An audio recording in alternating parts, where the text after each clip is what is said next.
This is a vehicle being used as a liaison vehicle by senior officers. They've come to have a look at the scene. They're convincing themselves that the battle is won. Tiger 131 is stationary. It's not moving. Now, ordinarily, if it were severely damaged, the crew were expected to destroy their vehicle. The British had not captured an intact Tiger 1. We got bits of Tigers. They weren't invulnerable, they're not by any means invulnerable. But we got bits of Tigers, but we hadn't got a full one.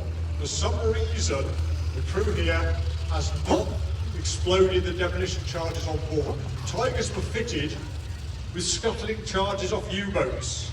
That's how big a charge you need to blow a Tiger up even from the inside. But that hasn't happened. Oh, Matilda's not so badly damaged, probably.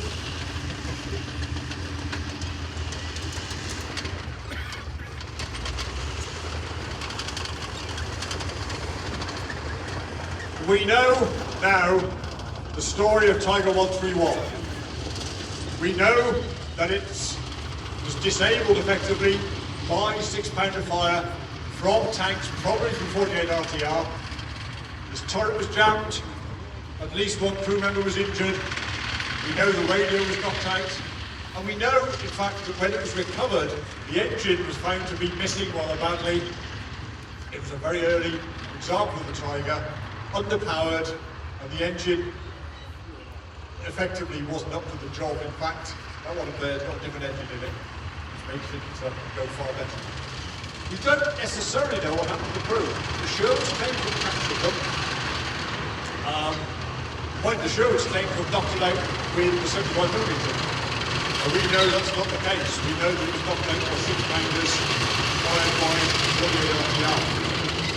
So we're not entirely sure what's happened. The German order simply states that Tiger came under or close to give actual fire for the British Churchill on the coast and the crew longer the open base while our forces stood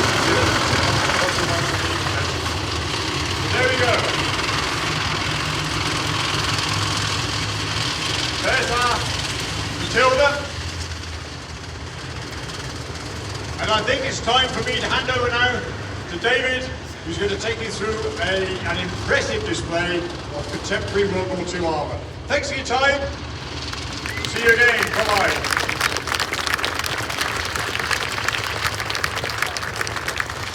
Now the Mark III Churchill is the type they used at Dieppe, or the raid on Dieppe. Just about over 600 of the Mark IIIs were made. And we do see slight improvements, but there is a moment I think, is this really worth it? Is it really doing what we want as a tank? But we come up with another version that is ready for the Normandy landings, which is the Mark VII. It's got armour as thick as the gun on, so it's a much more powerful weapon.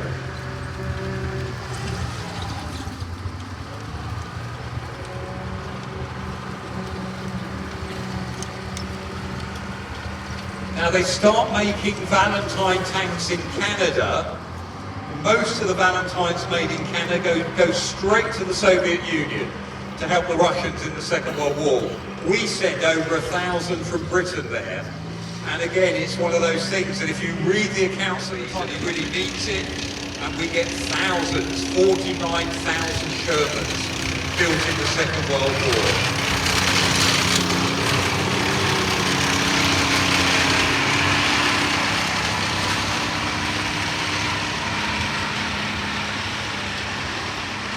Now, because the Americans build so many Shermans, there's not enough engines available.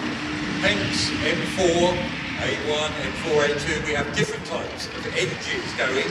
This one has a twin diesel in the back as opposed to that aeroplane engine, and it's a later war model with a bigger gun on. 75mm at the beginning of the war. The Americans realised they're a bit late in following this idea that we're going to have to keep upgrading the weapon and keep upgrading the British.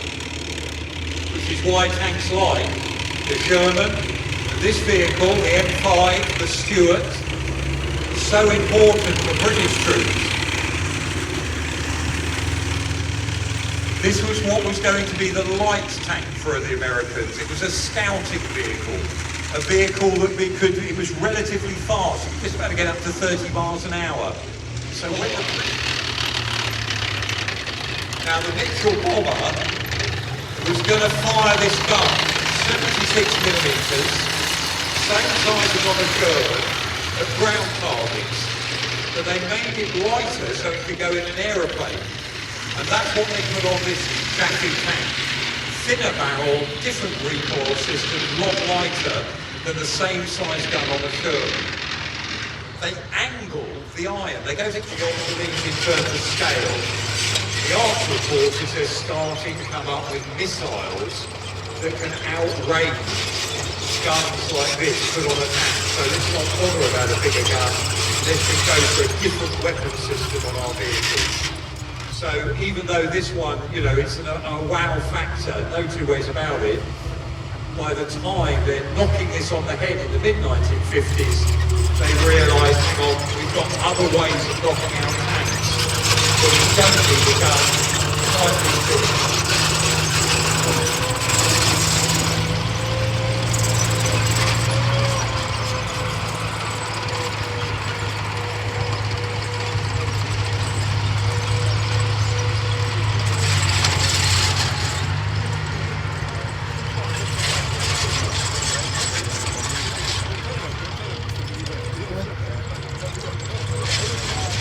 Now that particular turret was the main part of the front glacé plate there, so the Comet was actually quite an effective piece.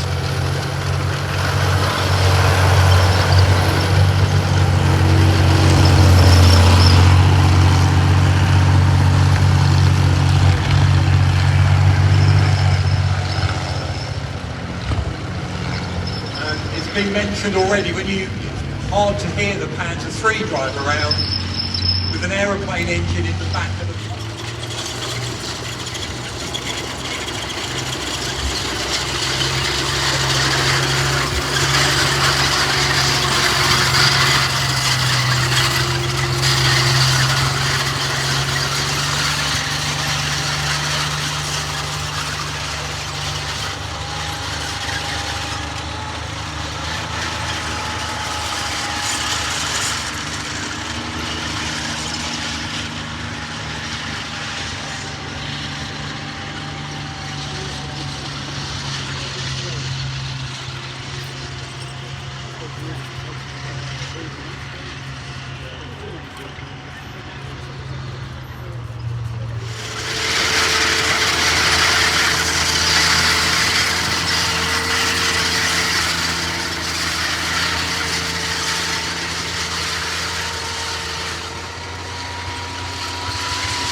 So, ladies and gentlemen, we're going to park the Tiger, the Panzer III, our other Second World War vehicles, just to in the arena, just a moment, so you can get those photographs. And when these vehicles do stop in a moment, do give the crews, the volunteers, those who kept these things going, a round of applause. They've done remarkably well to get this amount of historic armour running, so thank you.